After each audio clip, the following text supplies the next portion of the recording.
کسی بھی عیب کی نسبت اللہ کی طرف نہیں کی جائے گی۔ جن لوگوں نے یہاں غلطی کھائی اللہ یستہزئ بہم، اس کا معنی یہ کیا اللہ ان سے ٹھٹھا کرتا ہے، مذاق کرتا ہے۔ بہت سارے مترجمین نے یہی لکھا، لیکن ایسا نہیں ہے۔ حضرت موسیٰ علیہ السلام نے کہا گائے ذبح کرو، تو قوم نے کہا کہ اتتخذونہ ہزوا، ہم سے ٹھٹھا کرتے ہیں۔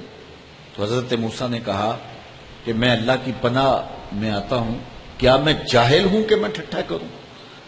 تو قرآن بتاتا ہے کہ ٹھٹھا کرنا یہ جاہلوں کا کام ہے۔ تو جب قرآن یہ خود بتا چکا ہے تو پھر اللہ تعالیٰ جل شانہ جو کہ علیم ہے تو وہ ٹھٹھا کیسے کر سکتا ہے؟ تو اعلی حضرت نے اس کا ترجمہ کتنا خوبصورت کیا، اللہ استہزاء فرماتا ہے، یعنی یا یہ معنی کیا علماء نے کہ اللہ ان کے مذاق کا انہیں بدلہ دیتا ہے۔ اب کوئی یہ بات کہے کہ جناب استہزاء کا جو ہے وہ معنی ٹھٹھا ہے، تو یہ مختلف جگہوں پہ یہ قرآن میں معنی کیا گیا تو یہاں کیوں نہیں کرتے؟ تو میاں موقع کے بدلنے سے، فائل کے بدلنے سے معنی تبدیل ہوتا ہے۔ اس کی سادہ مثال کہ کوئی کسی کی گردن کاٹ لے تو کیا کہلائے گا؟ قاتل، قاتل کہلائے گا نا۔ اور اس کا مقدمہ عدالت میں چلے اور سماعت کے بعد جج حکم دے کہ اس کی گردن کاٹ دو، تو جج قاتل کہلائے گا یا منصف کہلائے گا؟ کام دونوں نے ایک کیا ہے، ایک قاتل کہلایا، دوسرا منصف کہلایا۔ جج کو آپ قاتل نہیں کہہ سکتے، جلاد کو بھی قاتل نہیں کہہ سکتے، اس کے لیے جلاد کا ٹائٹل ہے، اس کے لیے منصف کا لفظ ہے اور اس کے لیے قاتل کا لفظ ہے۔ کام تینوں کا ایک ہے، لیکن فائل کے بدلنے سے معنی تبدیل ہو گیا۔ تو اگر وہی لفظ جو ہے وہ اوروں کے لیے ہے تو وہاں ٹھٹھا معنی کیا جا سکتا ہے، لیکن جب فائل بدلا تو پھر اس کا معنی ٹھٹھا نہیں ہے، اس کا معنی یہ ہوگا کہ اللہ تعالیٰ ان کے مذاق کا جواب دیتا ہے، جس طرح قتل کے جواب میں قصاص ہے۔ تو یہ اللہ تعالیٰ کی شان کی تقدیس ہے کہ کسی عیب کو اس کی ذات کی طرف منسوب نہیں کریں گے۔ اور یہ بات ذہن میں رکھیں کہ اللہ کے لیے وہ لفظ بھی نہیں بولے جا سکتے کہ جو عمومی طور پہ عام لوگوں کے لیے بولے جاتے ہیں، جس طرح ہمارے ہاں بڑوں کے لیے صاحب کا لفظ بولا جاتا ہے، تو جو ہے وہ اللہ صاحب نہیں کہا جائے گا، چونکہ صاحب عزت کا لفظ تو ہے لیکن مخلوق کے لیے مستعمل ہے، تو اللہ کے لیے اللہ صاحب نہیں کہا جائے گا۔ علماء نے اس سے بھی منع کیا کہ یہ میاں کا لفظ ہمارے ہاں عزت کا لفظ ہے، کسی بڑے کو میاں کہہ لیتے ہیں، میاں جی کہتے ہیں، عزت کا لفظ ہے، لیکن یہ انسانوں کے لیے مخصوص ہے، تو اللہ کے لیے اللہ میاں کا لفظ نہیں بولا جائے گا، جو بہت سارے لوگ بولتے ہیں، اس سے منع کیا گیا۔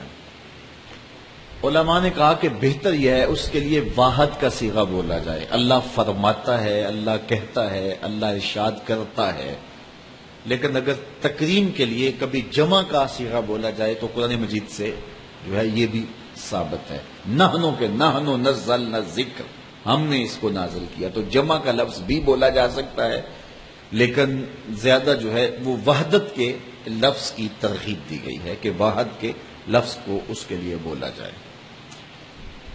حضور علیہ الصلوۃ والسلام کے حوالے سے کوئی متبذل لفظ نہ بولا جائے۔ مالک بن نویرہ نے صاحبکم کا لفظ حضور کے لیے بطور تعریض بولا تھا، تو حضرت خالد بن ولید نے اس کی گردن کاٹ دی تھی۔ رائنا کا لفظ اگرچہ کوئی اچھائی کی نیت سے بھی بولے تو اس کی ممانعت کر دی گئی، چونکہ اس کا ایک اور پہلو ہے جس کا معنی غلط ہے، اس لیے اللہ کے محبوب علیہ السلام کے لیے جب بھی بات کرنی ہے تو لفظوں کو بھی تراشنا پڑے گا، وہاں دھلے ہوئے لفظ پیش کرے، لفظوں کو غسل ہوا ہو، پاکیزہ فکر ہو، پاکیزہ خیال ہو، اور شستہ تراکیب ہوں اور خوبصورت لفظ ہوں، بازاری لفظ نہ ہو، ادب کے سانچے میں ڈلے ہوئے لفظ ہوں، وہاں تو لفظوں کا بھی انتخاب کرنا پڑتا ہے، وہ اتنی نازک اور حساس بارگاہ ہے، لے سانس بھی آہستہ کہ دربار نبی ہے۔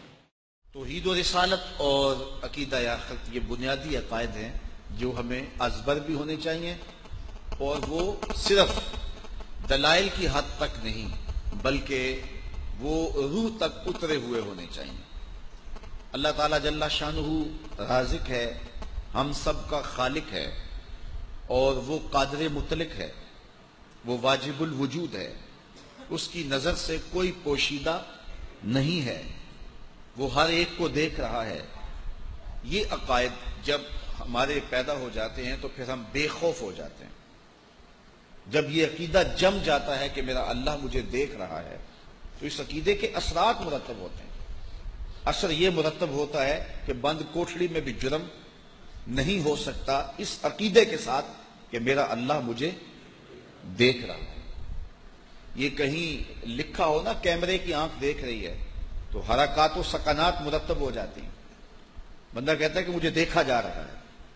تو کیمرے کی آنکھ دیکھ رہی ہو تو حرکات منظم ہو جاتی ہیں، تو جب مالک دیکھ رہا ہے تو پھر بند کوٹھڑی میں بھی جرم کیسے ہو سکتا ہے؟ اور آپ دیکھتے ہیں اس عقیدے نے روشنی دی جب بت کے اوپر بھی موٹا کھیس ڈال کے زلیخا نے کہا ہے تلک یوسف اب تو آ جاؤ، اب تو کوئی نہیں ہے، ساتوں دروازے بھی بند کر دیے اور حیا سوز لباس بھی اتار پھینکا اور جناب یوسف کو دعوت گناہ دی، تو حضرت یوسف علیہ الصلوۃ والسلام نے یہی کہا، قال معاذ اللہ، کہا میں اللہ کی پناہ میں آتا ہوں، تم تو اس بے نور آنکھیں رکھنے والے بت سے بھی شرم کرتی ہو اور اس کے اوپر بھی کپڑا ڈال لیا، تو کیا میں اس رب سے حیا نہ کروں جو ساتویں کوٹھڑی میں بھی دیکھ رہا ہے؟ پھر اتنی روشنیاں برسی کہ گناہ کا تصور بھی محال ہو گیا۔ تو یہ یقین جب پیدا ہوتا ہے کہ میرا اللہ مجھے دیکھ رہا ہے تو پھر انسان کے لیے گناہ کرنا مشکل ہو جاتا ہے۔ جب اللہ جل شانہ کی نگاہیں بھی ہمیں دیکھ رہی ہیں تو پھر کس طرح ہم جرم کر سکتے ہیں؟ زندگی خود بخود مرتب اور منظم ہو جاتی ہے جب یہ عقیدہ پیدا ہوتا ہے کہ میرا اللہ مجھے دیکھ رہا ہے۔ اسی طرح عقیدہ آخرت ہے، یہ دنیا سب کچھ نہیں ہے، ہم نے ایک دن آغوش موت میں جانا ہے، اور قبر میں برزخی زندگی ہے اور اس میں عذاب بھی ہے، اور بصورت دیگر جو ہے وہ اللہ تعالیٰ کی کرم نوازی ہوئی تو اچھے اعمال کا صلہ ثواب بھی ہے۔ اسی طرح یوم حشر ہے، میزان ہے، اعمال تولے جانے ہیں، اور اعمال کے مطابق لوگ پسینے میں شرابور ہوں گے، کوئی ٹخنوں تک، کوئی گھٹنوں تک، کوئی کمر تک، کسی کو پسینے کی لگام دی جائے گی اور کوئی ڈوبا ہوگا پسینے میں، اور وہ پسینہ اتنا گرم اور بدبودار ہوگا کہ ابن رجب حنبلی لکھتے ہیں اس کا ایک قطرہ اب اگر دنیا پہ ڈال دیا جائے، انسان تو انسان رہے، جانوروں کے دماغ بھی پٹ جائیں، اس پسینے میں لوگ شرابور ہوں گے، گرم اتنا کہ ایک قطرہ احد پہاڑ پہ رکھ دیا جائے تو پہاڑ پگھل جائے۔ تو اس پسینے میں لوگ شرابور ہوں گے اپنے اعمال کے مطابق۔ پھر جنت ہے اور دوزخ ہے۔ تو یہ عقیدہ جب ہوگا تو پھر کس طرح ہماری زندگی غیر منظم ہو سکتی ہے؟ جب اذان پکاری جائے گی تو قدم خود بخود اٹھیں گے، یہ نہیں ہو سکتا ہے۔ تو ہمیں عقائد کی پختگی حاصل کر کے پھر اعمال کی طرف بڑھنا ہوگا۔ آفاق کے ہر گوشے میں قرآن سنا کر دم لینا،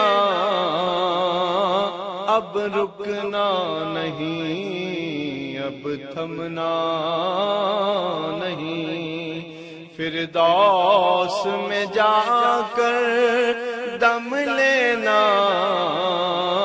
آفاق کے ہر گوشے میں قرآن سنا کر دم لینا، اب رکنا نہیں، اب تھمنا نہیں۔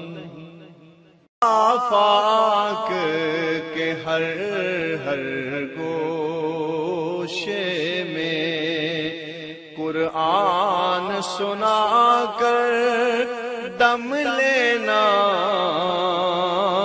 اب رکنا نہیں، اب تھمنا نہیں، فردوس میں جا کر دم لے